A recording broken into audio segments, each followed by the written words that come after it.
Hola, welcome back to another Spanish lesson with Senor Geis. In this video, I'm going to be talking about how to decide which ending you need to use when you're conjugating a verb.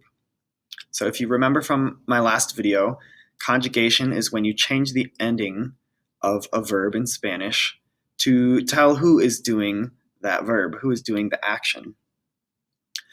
But when you're speaking Spanish and when you're reading Spanish, every single sentence needs to have at least one verb conjugated. Otherwise, it won't be a good sentence. So you're not always going to use the people that I talked about in my last video. There are a lot of different options to who's doing actions. So luckily for us, these endings are not necessarily specific to those people that we talked about in the last video. They are actually organized according to grammatical person. So if you remember how grammatical person works, and this chart is organized by first person in the first row, second person in the second row, and third person in the third row. And then we've got singular in the left column and plural in the right column. So this is the essence of how you're going to decide which ending you're going to use when you're conjugating a verb. So even though we know that the O ending, for example, means I, so bailo would mean I dance, there are still words in Spanish that mean I. So the first person singular pronoun yo means I, so yo means I. Tú means you. Él means he, and ella means she. Nosotros means we, and nosotras means we if we are all feminine.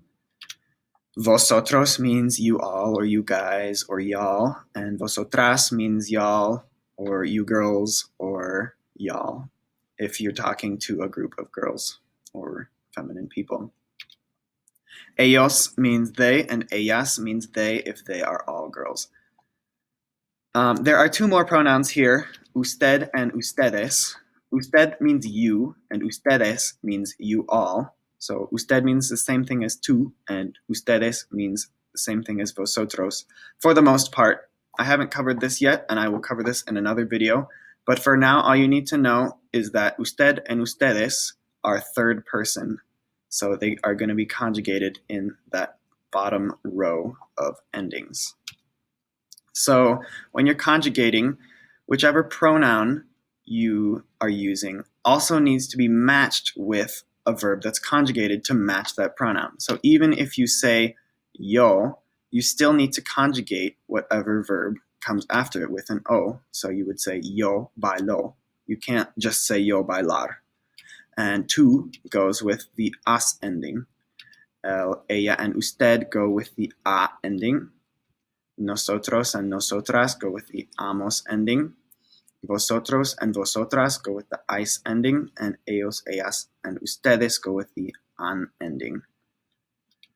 So I paint. This is our first example. If I want to say I paint, we know that yo means I, and pintar means to paint. So we want to say I paint. You can't just put yo in front of pintar. You can't say yo pintar. This is an ungrammatical sentence. If you think about it, since it has that AR ending on it, it means I to paint, yo pintar. But we want to say I paint, so we need to conjugate the verb pintar. So we know we're using yo, which is first person and singular, so we're going to use the O ending. So yo pinto means I paint. This is a good sentence, and you are done conjugating this verb. Second example, you guys draw. So we know vosotros means you all or you guys, and dibujar means to draw. But you can't just say vosotros dibujar. You also need to match dibujar with the conjugation of vosotros. So vosotros goes with the ais ending, so you are going to say vosotros dibujáis. Or, and we'll get into this later on, ustedes also means you all or you guys. So you can say ustedes, but you can't just say ustedes dibujar. You need to match the ending an with ustedes, so you're going to say ustedes dibujan, you all draw. But here's a good question. What if you are not just using one pronoun?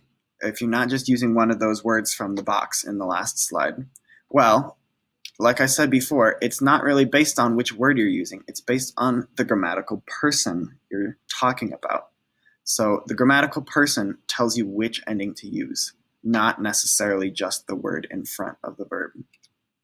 So you and I swim. You and I are both in different boxes in our grammatical person chart, but we're going to look at what grammatical person they are together. So tú y yo is you and I, and nadar is to swim. Tú y yo, you and I, is going to be first person and plural because we know it's first person because I am involved, and since I am involved with someone else, there's more than one person, but I'm also involved. That's going to be first person plural. So we know it's the nosotros first person plural ending, which is amos. So we're going to conjugate our verb to amos. So we're going to say tú y yo nadamos. You and I swim. You and your friend skateboard, our second example here. So we know tú y tu amigo is you and your friend, and montar en monopatín is to skateboard. Tú y tu amigo, we are going to use the second person plural ending because tú, you, is second person, and since there's more than just you, it's a group of people, of two people, tú y tu amigo, we know that that's second person plural, and we're going to use the ice ending. So we can conjugate our verb and say tú y tu amigo montáis en monopatín. And we have a complete and good sentence here. Last example here, Marta and Marisol rock climb. Two people and they're rock climbing. So Marta y Marisol in Spanish, and we know that escalar and roca is to rock climb. So Marta y Marisol are two girls, and we're talking about them. So we're going to use the third person plural ending. It's two people, and you and I are not involved in whatever they're doing.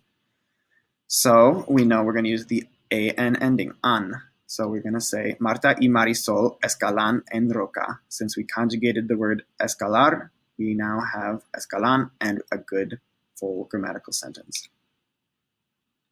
One more example, the woman skates. The woman is la mujer, patinar is to skate. So la mujer is third person and singular.